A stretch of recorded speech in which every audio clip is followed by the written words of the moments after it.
Hola hermanos, aquí estamos otra vez y nos metemos ya en septiembre, el 1 de septiembre, que es jueves. Estamos en el tiempo ordinario, el 22,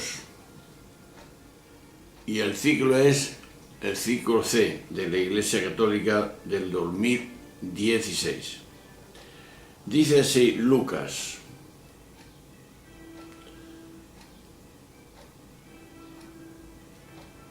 en aquel tiempo estaba Jesús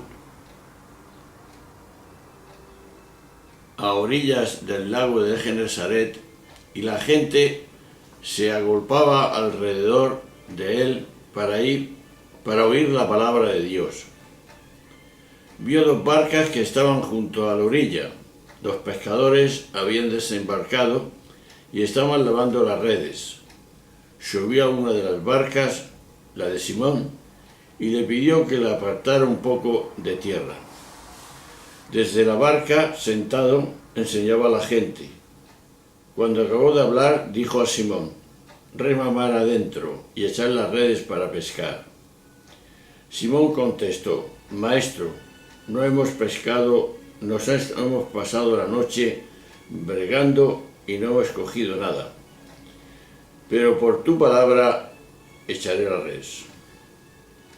Y apuesto a la obra, hicieron una redada de peces tan grandes que reventaba la red.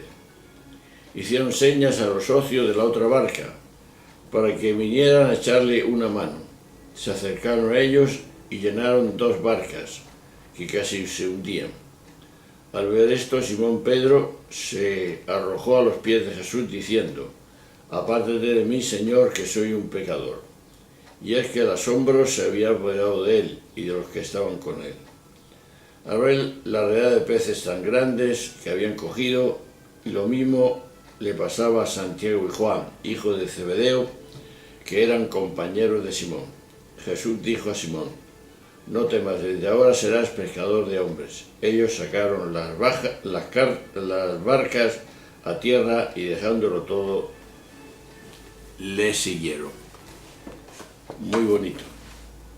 Y es el sistema de la barca y del mar. Parece que la mayor parte de los relatos sobre Jesús circulan sueltos como narraciones separadas. Esto permitía e incluso facilitaba que los autores de los evangelios pudieran situarlos en el contexto que les parecía más oportuno, de acuerdo con sus propios objetivos. Ese modo de hacer queda patente en el texto de hoy. Lucas ha elaborado una catequesis a partir de un relato de vocación en el que sigue a Marcos, en el capítulo 1, versículo 16-20. Pero encuadrando cosas que Marcos no hacía, en un relato de milagros, como el que se encuentra en el epílogo de Juan 21, versículo 1 al 14, aunque con acentos característicos. La catequesis se centra en la necesidad de obedecer la palabra de Jesús, si se quiere que la tarea de la comunidad sea fructífera. De hecho, van a hacer lo mismo que han estado haciendo, solo que ahora apoyados en la palabra del Maestro. El mensaje de la catequesis es claro: la misión solo es eficaz cuando se apoya en la palabra y la persona de Jesús. Pero esa palabra no viene de fuera, ni implica alienación a otro. Obedecer la palabra es vivir profundamente la fidelidad a sí mismo, porque la fuente que habla en Jesús es la misma que habla en cada uno de nosotros. ¿Dónde está la dificultad?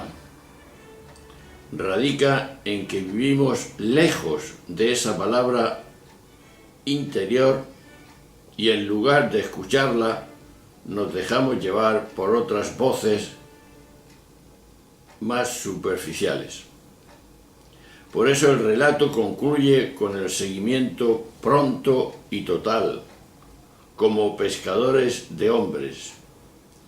Es sin duda una de las alusiones al oficio de aquellos hombres, pero no implica ninguna forma de proselitismo, si tenemos en cuenta que el mar era sinónimo del mal. Pescadores hombres significa ayudarlos a vivir. Por eso la pregunta de hoy sería: ¿me detengo y me doy tiempo para escuchar la voz interior?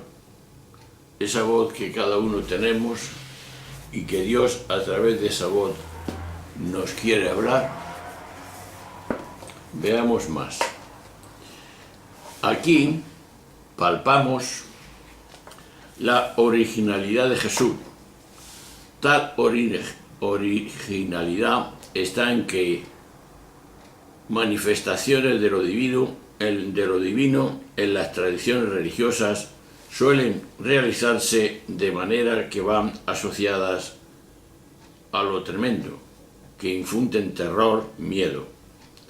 Es la aparición de todo lo luminoso que impresiona, y es lo que sucedió en el Sinaí, entre truenos y relámpagos, en el Éxodo 19, versículo del 10 al 14, y en Deuteronomio, el 4, versículo primero y siguientes.